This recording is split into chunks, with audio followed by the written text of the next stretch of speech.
Good morning everyone. Today we are discuss about the heart anatomy and the physiology. આજે આપણે હાર્ટની anatomy અને physiology વિશે discussion કરશું. સૌથી પહેલાં છે એનું introduction. First, heart is a hollow muscular organ that pumps blood throughout the circulatory system. Heart શું છે તો એક હોલો મસ્ક્યુલર ઓર્ગન છે. એ શું કરે છે તો બ્લડને પમ્પ કરવાનું કામ કરે છે throughout the circulatory system. Then length 10 centimetre long. એની લંબાઈ કેટલી છે તો 10 સેન્ટીમીટર લોંગ છે. વેટ મેલ અને ફિમેલમાં અલગ અલગ હોય છે. ફિમેલમાં હશે 225 ગ્રામ અને મેલમાં હશે 310 ગ્રામ. પછી છે location. In thoracic cavity in the mediastinum. જે થોરાસિક કેવિટી આવેલી છે ત્યાં મીડિયસ્ટાઇનમ નામની જે સ્પેસ છે ત્યાં હાર્ટ લોકેટેડ છે. મીડિયસ્ટાઇનમ સ્પેસ ક્યાં આવેલી છે તો બિટવીન ધ ટુ લંગ્સ. જે બે લંગ્સ છે એની વચ્ચે આવેલી હશે. તો આ છે આપણા બે લંગ્સ.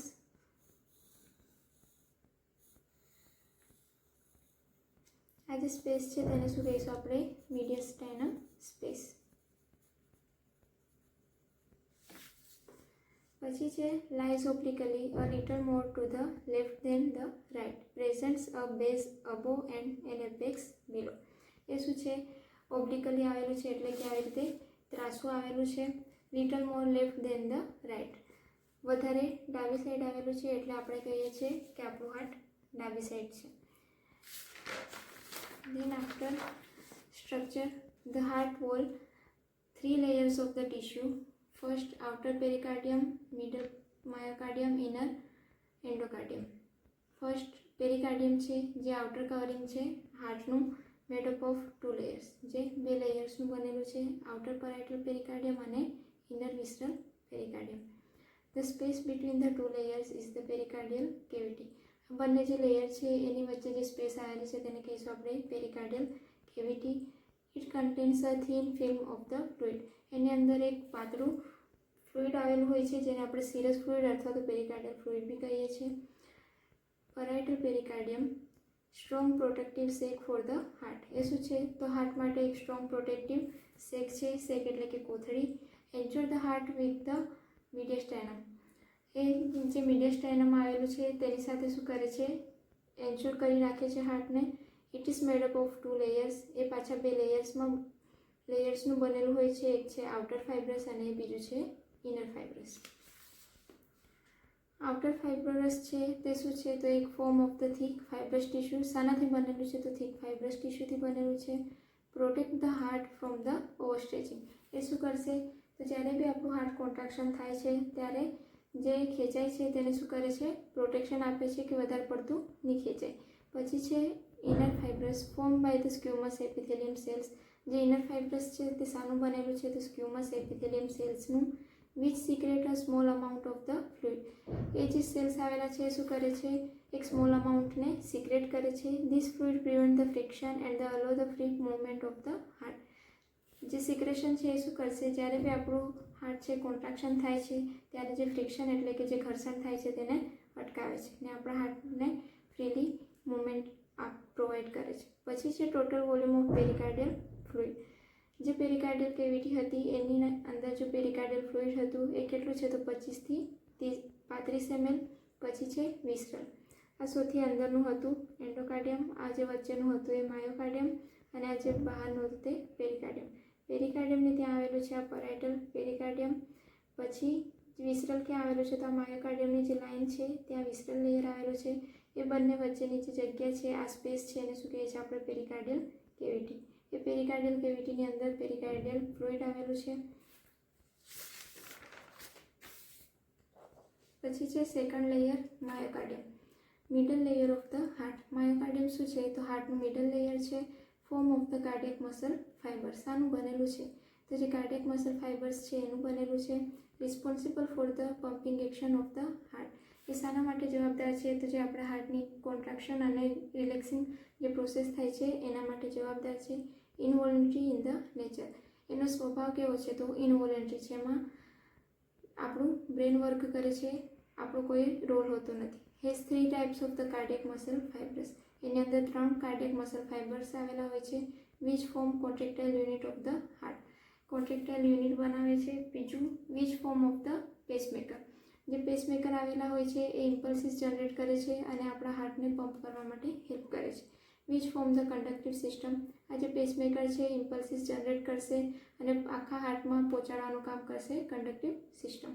પછી ત્રીજું લેયર છે એન્ડોકાર્ડિયમ, જે સૌથી ઇનરમોસ્ટ લેયર છે.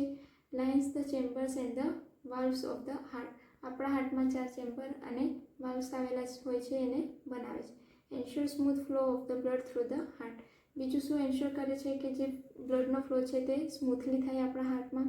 Form of single layer of endothelial cells. શાનું બનેલું છે તો single layer of endothelial cells continue with the endothelium lining of the blood vessels.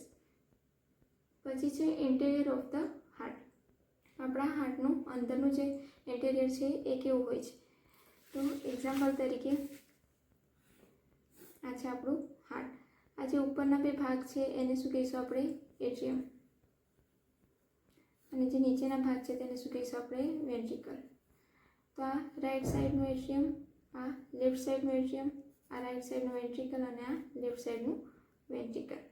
આ બંનેની વચ્ચે શું આવેલા હોય છે વાલ્વ. જે રાઈટ એટ્રિયમ અને રાઈટ વેન્ટ્રિકલની વચ્ચે આવેલા હોય છે તેને શું કહીશું આપણે ટ્રાઇકસ્મિડ વાલ્વ. અને જે લેફ્ટ એટ્રિયમ અને લેફ્ટ વેન્ટ્રિકલની વચ્ચે આવેલું હોય છે એને શું કહીશું આપણે બાયકસ્પિડ વાલ્વ અથવા તો મિત્રલ વાલ્વ.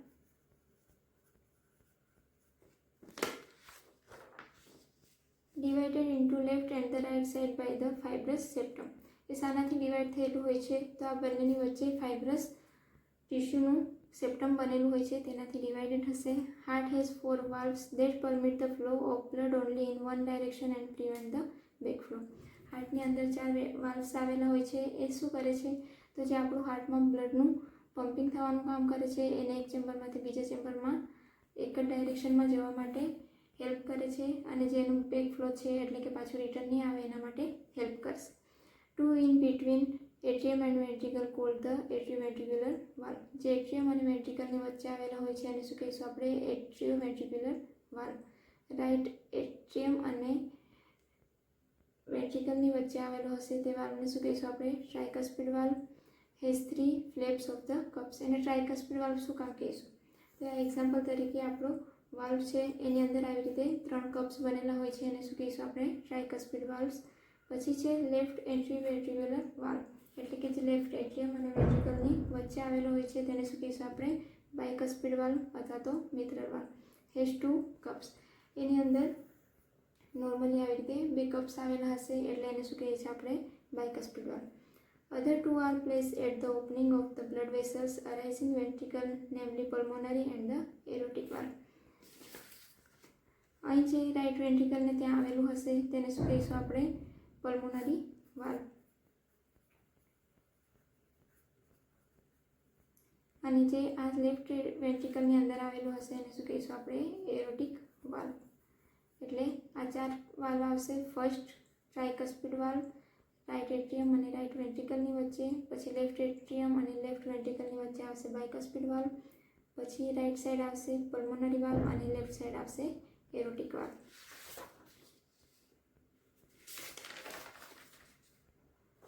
પછી છે blood vessels of the heart.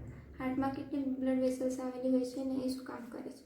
This bring blood to the lungs where O2 enters the blood streams and then to the body.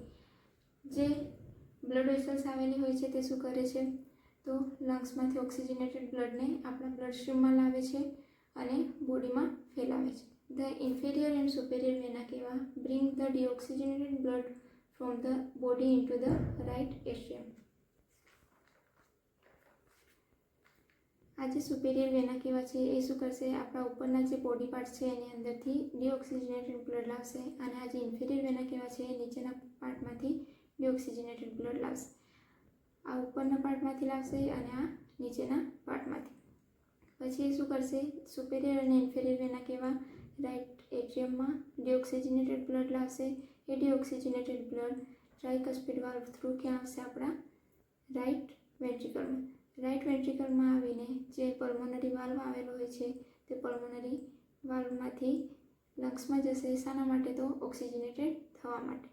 A blood ઓક્સિજનેટેડ થઈને પાછું આવશે આપણા લેફ્ટ એટ્રિયમમાં, લેફ્ટ એટ્રિયમમાંથી પાછું લેફ્ટ વેન્ટ્રિકલમાં આવશે. લેફ્ટ વેન્ટ્રિકલમાં આવવા માટે એ કોના થ્રુ આવશે તો બાયકસ્પિડ વાલ્વ થ્રુ. પછી અહીં જે ઓક્સિજનેટેડ થયેલું બ્લડ છે એ આયરોટિક વાલ્વ થ્રુ એરોટામાં જશે અને એરોટામાંથી ક્યાં જશે આપણી પૂરી બોડીમાં. તો જે ઇન્ફેરિયર અને સુપેરિયર વેના કેવા છે, શું છે, ડીઓક્સિજનેટેડ બ્લડ લાવે છે આપણી બોડીમાં રાઇટ એટ્રિયમમાં. પછી જે પલ્મોનરી આર્ટરી છે એ ડીઓક્સિજનેટેડ બ્લડને લંગ્સમાં લઈ જશે ઓક્સિજનેટેડ થવા માટે. પછી ત્યાં જે ઓક્સિજનેટેડ થયેલું બ્લડ છે એ પલ્મોનરી વેન થ્રુ આપણા લેફ્ટ એટ્રિયમમાં આવશે. લેફ્ટ એટ્રિયમમાંથી એ ક્યાં આવશે લેફ્ટ વેન્ટ્રિકલમાં. પછી તે શું કરશે, જે એરોટા છે એ ઓક્સિજનેટેડ બ્લડને આપણી પૂરી બોડીમાં લઈ જશે. આ છે flow of the blood to the heart. આ છે સુપેરિયર ઇન્ફેરિયર વેના કેવા ડીઓક્સિજનેટેડ બ્લડ લાવશે. ક્યાં લાવશે? રાઇટ એટ્રિયમમાં. રાઇટ એટ્રિયમમાંથી રાઇટ વેન્ટ્રિકલમાં બ્લડ જશે. કોના થ્રુ જશે તો ટ્રાયકસ્પિડ વાલ્વ થ્રુ. પછી છે જે બ્લડ રાઇટ વેન્ટ્રિકલમાં છે એ રાઇટ વેન્ટ્રિકલમાંથી ક્યાં જશે? પલ્મોનરી વાલ્વમાં. પલ્મોનરી વાલ્વમાંથી ક્યાં જશે? લંગ્સમાં. લંગ્સમાં જઈને શું થશે? ઓક્સિજનેશન થશે. ઓક્સિજનેટેડ થઈને પલ્મોનરી વેન થ્રુ પાછું ક્યાં આવશે? લેફ્ટ એટ્રિયમમાં. લેફ્ટ એટ્રિયમમાંથી ક્યાં આવશે? લેફ્ટ વેન્ટ્રિકલમાં. કોના થ્રુ આવશે તો બાયકસ્પિડ વાલ્વ થ્રુ. પછી લેફ્ટ વેન્ટ્રિકલમાંથી ક્યાં જશે? એરોટામાં. તો કોના થ્રુ જશે તો એરોટિક વાલ્વ થ્રુ. પછી એરોટામાંથી ક્યાં જશે? ઓલ ઓવર બોડીમાં. આ જે સર્ક્યુલેશન છે તે પાછું રિટર્ન